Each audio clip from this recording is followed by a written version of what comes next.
Oh, there you are. You rotten banana. Hey everyone, it's Alan, and today we're going to be talking about chemical reactions. There's a common misconception that chemical reactions happen only in the lab, but chemical reactions also occur in everyday life. Milk spoiling, iron rusting, bananas rotting, food baking, and hand washing are just a few of the everyday chemical reactions.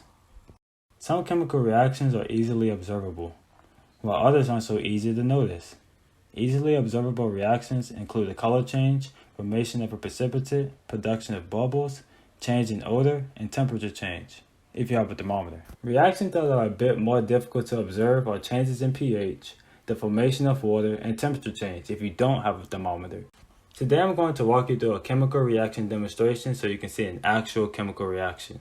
But if you're going to follow along, make sure you have your safety goggles on. The demonstration involves baking soda and vinegar.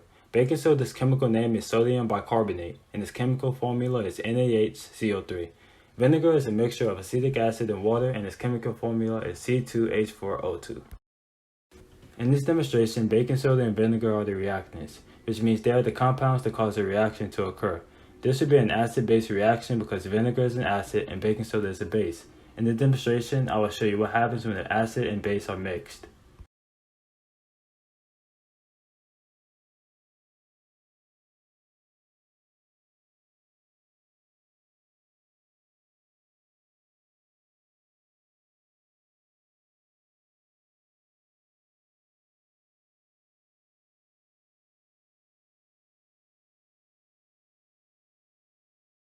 So let's look at the breakdown of the reaction.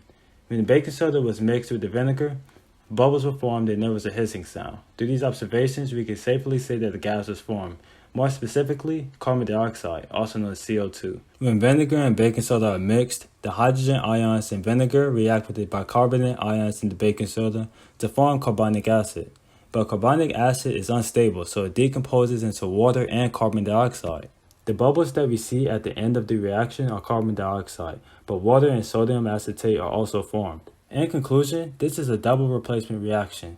During this type of reaction, the positive and negative ions of the two reactants switch places to form the new products. And in our case, the products are water, sodium acetate, and carbon dioxide. Well, this is all I have for today. See you next time, and don't forget to like, comment, share, and subscribe.